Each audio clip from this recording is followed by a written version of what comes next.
बेटी के नखरे। महक और मोहन के घर काफी सालों बाद एक बेटी होती है। वो उसे देखकर काफी खुश रहते।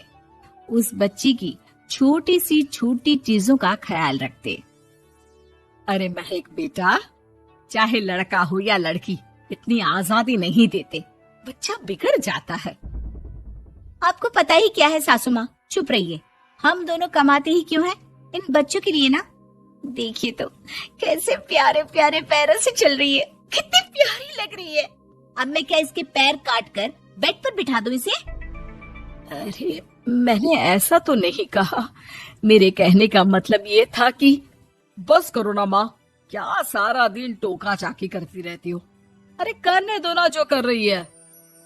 दोनों मियाँ बीवी अपने अपने काम में लग जाते हैं और सास मंदिर चली जाती है। लेकिन बेटी सौम्या घर में तेल का डिब्बा लेकर फैला देती है। घर को तो मैं पराठे की तरह सेक दूंगी।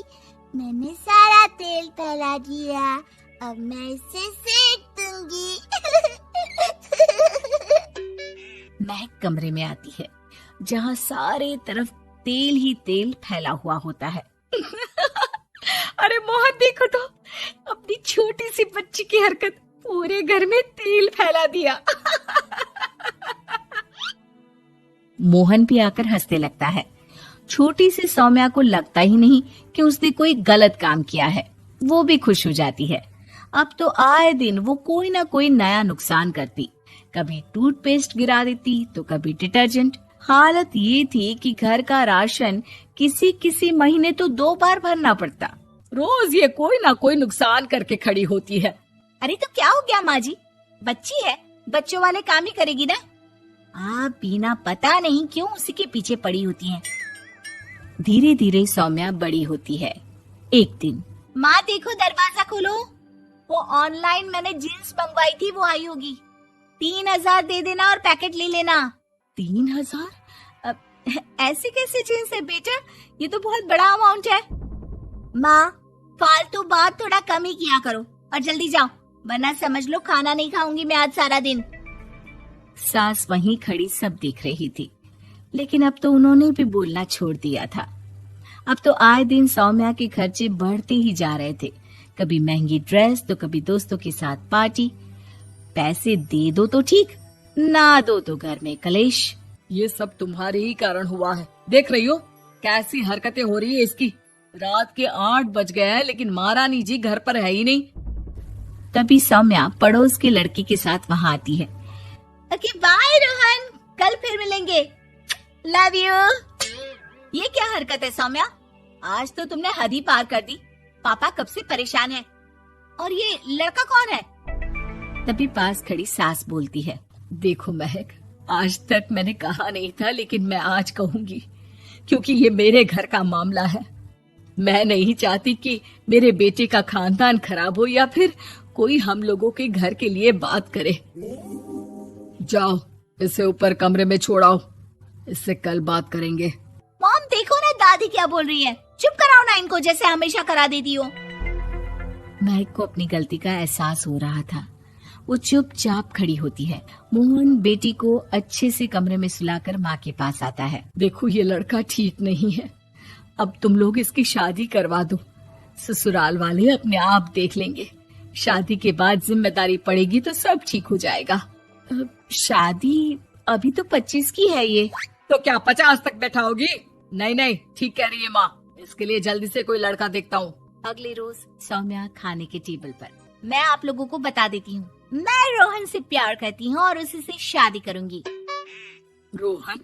वही ना सक्सेना का लड़का, वो सक्सेना जो पिछले महीने ही जेल से छूट कर आया है। वो जेल नहीं, काम के सिलसिले में अमेरिका गए थे। अच्छा, सक्सेना अमेरिका गया था तो क्या पैसा वैसा कमा कर नहीं आया? ये देख रही है ब्लाउज, उसकी बीवी ने सिला था मेरा। पैसे की कमी का रोना रो रही थी, पति को कोस रही थी कि जुआ खेलते पुलिस ने पकड़ा और लगी लगाई नौकरी भी छूट गई। दादी कुछ भी मत बोलो, दादी को चुप कराओ ना। दादी जो बोल रही है ठीक बोल रही है। तेरे पापा ने तुझे देखने के लिए लड़के वालों को कल बुलाया है, समझी? अगली रोज लड़के वाले सौम्या को देखने आते हैं और उसकी शादी मयंक से हो जाती है। शादी के बाद सौम्या मायके आती है। वाह माँ, कितनी अच्छी शादी कराई है आप लोगों ने मेरी। लेकिन मुझे कुछ दिन और यहाँ रहना है। अरे बेटी, ये तेरा ही तो घर है, जितनी मर्जी रह। और क्या, दामाद जी कैसे हैं? अरे वो मयंक नहीं आया, कल शादी, आज तू अकेले, सब ठीक तो है ना? महक एक बार फिर सास पर चढ़ बैठती है। अब बस करिए ना माँ जी, अब तो ज्यादा ही हो रहा है। माना आपकी कुछ बातें मैंने नहीं मानी, लेकिन अब ये मेरी बेटी मायके आई है तो क्या उसका मतलब यही कि वो लड़कर आई है? हाँ पीना। सौम्या दादी की तरफ देखकर मुस्कुरा देती है, जैसे उन्हें चिढ़ा रही हो। दादी, मैं लड़का नहीं बल्कि ये बता कर आई हूँ कि मुझे कुछ दिनों के लिए यहीं रहना है, माँ के पास। मेरा मन धीरे धीरे ही तो ससुराल में लगेगा। अब अगर आप बोलती है तो चली जाती हूँ मैं। अरे नहीं नहीं बेटी, ये मतलब नहीं था तेरे दादी के बोलने का। सौम्या कमरे में चली जाती है और अगले ही पल जींस टॉप पहनकर बाहर आती है। माँ, मैं ना अपनी सहेली के घर जा रही हूँ, आने में देर हो जाएगी, खाना मैं वहीं खा लूंगी। सौम्या सहेली के घर चली जाती है। अरे सौम्या ससुराल से आई है, कहीं दिखाई नहीं दे रही। वो सहेली के घर गई है, काफी दिनों बाद बच्ची का मन कर गया होगा। महक रहने दे, अब इतना हल्के में ना ले। लड़की अब किसी और की अमानत है, घर में इतनी देर से आएगी तो लोग क्या कहेंगे। और होता भी ऐसा ही है। दरवाजे में पुलिस आती है जिसके साथ सौम्या होती है। ये आपकी बेटी है? जी जी, लेकिन क्या हो गया? पापा, मैं और रीना घूम रहे थे तो रोहन वहाँ आ गया। उसने मेरे गहने खींचने की कोशिश की, जब मैंने नहीं दिया तो मुझे धक्का मारकर मेरे गहने ले लिए। पापा, मुझे माफ कर दो, मुझे ना मयंक के पास जाना है, आप उसे फोन कर दो, वो मुझे ले जाएगा। दादी आप ठीक कहती थी, वो अच्छा लड़का नहीं है। कोई बात नहीं बेटा, मयंक का फोन आया था, उसे तेरी याद आ रही थी, लेकिन वो तुझे भी अपनी जिंदगी जीने से नहीं रोकना चाहता था। मैं उसे बोल दूंगी कि वो कल तुझे लेने आ जाए। अगले दिन, चलो सौम्या, मैंने आज रात की फिल्म की टिकट और 5 स्टार होटल में खाने के लिए टेबल बुक कर दी है। फिर क्या, सौम्या खुशी खुशी अपने ससुराल चली जाती है और महक को बड़ों के सीख की कीमत का पता चल जाता है।